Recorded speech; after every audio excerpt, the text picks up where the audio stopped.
సజీవ లెక్కలో ఉంది ప్రభువా, నేను ఆరాధన చేసుకోగలుగుతున్నందుకు నీకు కృతజ్ఞతాస్తుతులు చెల్లించుకుంటున్నాను ప్రభువా, ఈ స్తోత్రాలు నాయన.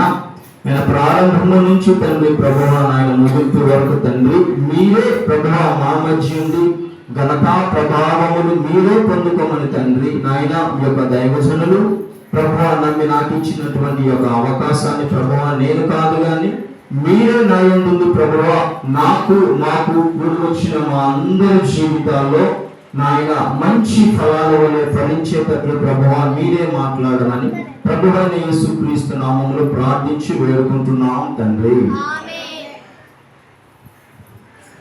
అందరూ చాలా సంతోషంగా ఉన్నారని అనుకుంటాను నేను.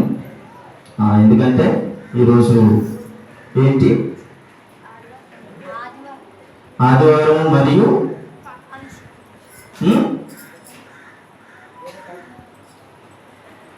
మరి సహోదరైనటువంటి జెసికా శర్మిల కదా యమన దశకి రావడం జరిగింది.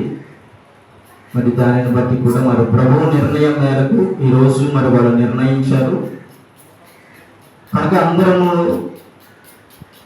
మందిరంలో ఉన్నప్పుడు ఎలా ఆరాధించాలి ఆయనకి పూర్ణ హృదయముతోను సత్యముతోను మీకు తెలిసినదే మరి నేను జ్ఞాపకం చేయాల్సిన అవసరం లేదు. కానీ మరి మనము సర్వోన్నతుడైనటువంటి నిజమైనటువంటి దేవుని ఆవరణంలో కూర్చున్నాం కనుక మొదటిగా ప్రథమ స్థానం ఎవరికి ఇవ్వాలి? దేవునికి ఇవ్వాలి. అంటే తర్వాత మన వ్యక్తిగత జీవితంలో జరిగినటువంటి సందర్భాలన్నీ కూడా మనము మాట్లాడుకోవచ్చు. కానీ వీటన్నిటికన్నా ప్రధానమైనటువంటిది ఏంటంటే ఆ యొక్క నామాన్ని మనము జ్ఞాపకం చేసుకుని ఆయన ఎలాంటి వాడు అనేది మన హృదయాల్లో ప్రధానంగా తెలిసి ఉండాలి. కనుక మరి కొద్ది నిమిషాలు, ఒక 10 నిమిషాలుగా నేను మాట్లాడతాను, ఎక్కువ మాట్లాడకూడదు. మరి ఎందుకంటే సివియర్ ఇన్స్ట్రక్షన్స్ కనుక మరి మాట్లాడకూడదు. మరి ఈరోజు మరి దేవుడు ఇచ్చినటువంటి బిడ్డ జెసికా శర్మిల యవన దశలోకి రావడం జరిగింది. మనందరి నిమిత్తమే ఇక్కడ ఫుల్ ఫీట్ లో ఒక సోఫా వేసి ఆమెను కూర్చోబెట్టారు, అంతే కదా.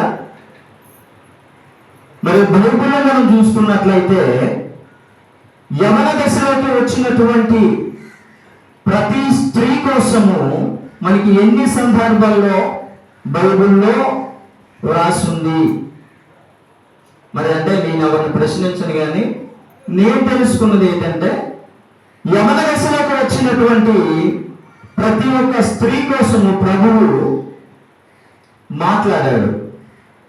ఏం మాట్లాడాడంటే, అంటే నేను కొన్ని మాటలు కొందరిని బాధ పెట్టినట్లు ఉన్నా నన్ను ముందుగానే క్షమించండి.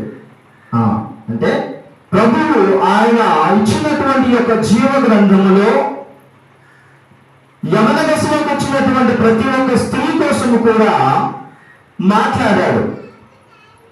ఏమని మాట్లాడాడంటే,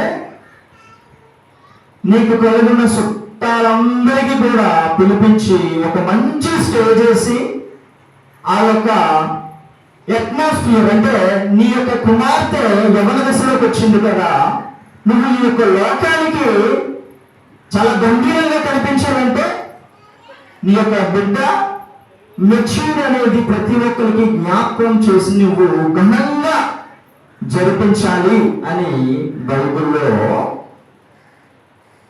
రాసి లేదు. ఇక్కడ నీకు డబ్బులు లేకపోయినప్పటికీ కూడా 5 లక్షలు అప్పు తెచ్చి నీ కుటుంబం ఎక్కడెక్కడ ఉన్నారో అవుట్ ఆఫ్ స్టేట్ లో ఉన్నప్పటికీ కూడా వాళ్ళ కబుర్ల దగ్గర పిలిపించి 1 లక్ష రూపాయలు స్టే చేసి అందరి దగ్గర మంచి పేరు కావాలి కదా.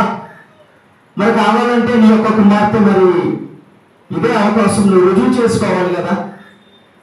చేసుకోవయ్యా అని జీవగ్రంథంలో ప్రభువు మాట్లాడలే. మరి ఏమైనా మాట్లాడుతున్నాడంటే, అంటే నాకు దేవుడు ఇచ్చినటువంటి చిన్న జ్ఞానంతో మరి ఇది తప్పో రైటో దైవజనులు నిర్ణయిస్తారు. మరి మీకు కూడా అది ఎన్నో సందర్భాలు మీరు వినే ఉంటారు యొక్క వర్తమానం.